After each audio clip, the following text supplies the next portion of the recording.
Howdy, partners. I'm helping your teacher, Mr. Bush, with some math problems. So I hope you enjoy them. Some of them are hard. Watch out. Yeah. Okay, let's do the evens. Remember, when there's parentheses and a power in the parentheses, everything inside the parentheses goes to that power. So it's 2 to the 2/3 and k to the 2/3. But since nothing simplifies, we can just change this into 2k to the root of 3 and the power of 2. Same thing here. We're going to go 3n, second root, so you don't need the 2, but the power of 5. Okay.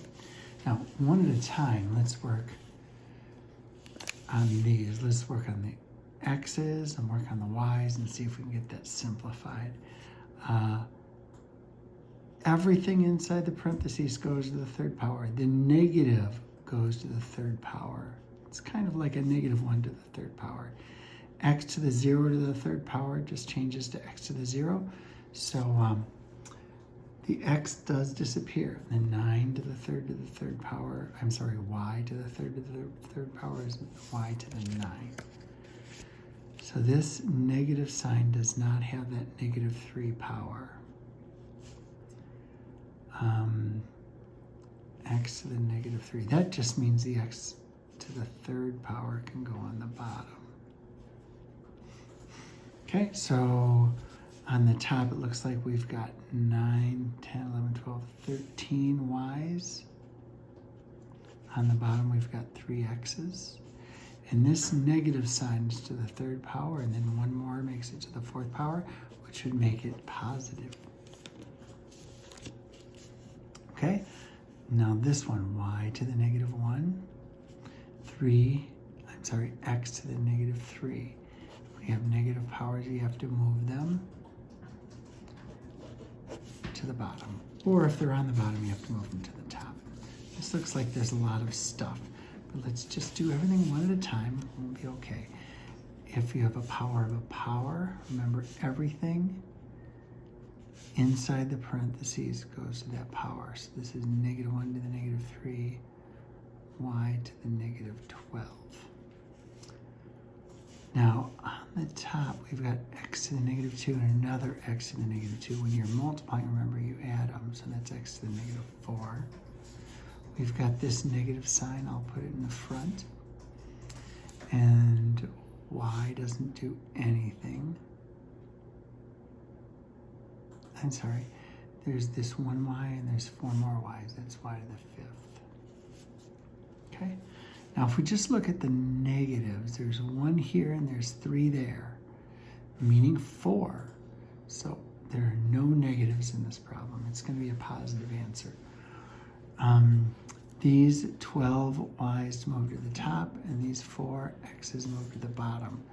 So we have y to the 17 on the top and x to the 4th on the bottom. Hopefully that makes sense. Okay, if we look at 12, it's a little bit more crazy, but one thing at a time will be fine. This -1 to the -4 power will make it positive because an even power on a negative number makes it positive. This m to the 4 to the -4 is m to the -16. This n squared to the -4 is n to the -8. And still on the top, there's another negative sign, right? I'm going to move it to the front. M squared, n to the 5th. We still have stuff on the bottom too. M to the -3, n to the 2nd power.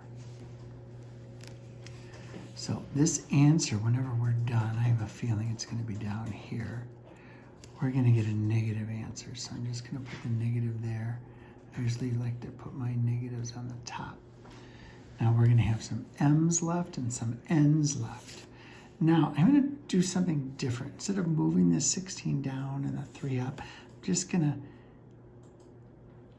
going to take care of all these m's all at once. Now, when you're looking at the power for m, when you're multiplying, you're adding, and when you're dividing, you subtract. So the powers are negative 16 plus 2 minus negative 3. And when 2 minus negative 3 is a positive 5, negative 16 plus 5 is negative 11. That means it's going to have to go down. And we'll do the same thing with the ends. These are, there's powers on y. Let's do the powers on x right here. Negative 8 plus 5 minus 2.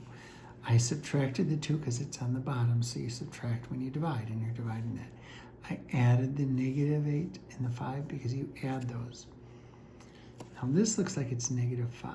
M to the negative 5, which also means it goes to the bottom.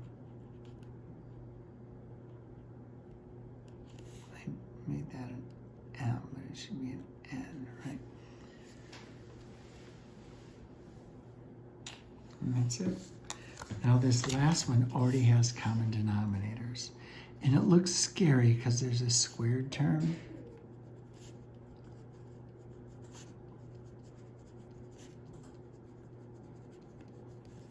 But it's not so bad because the first thing you do is subtract m squared and they all disappear.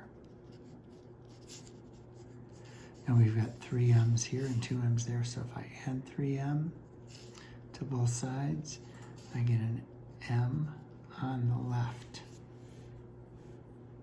Okay, and on the right, I've got a positive 1 and negative 35, and those add up to negative 34. So you add 34 to both sides, and it looks like m is 30. It's not one of the values that m cannot be because that's only 0. So m cannot be 0. Oh, I should have said over here on the odd that n cannot be 1. That's probably part of the answer. Okay, there you go.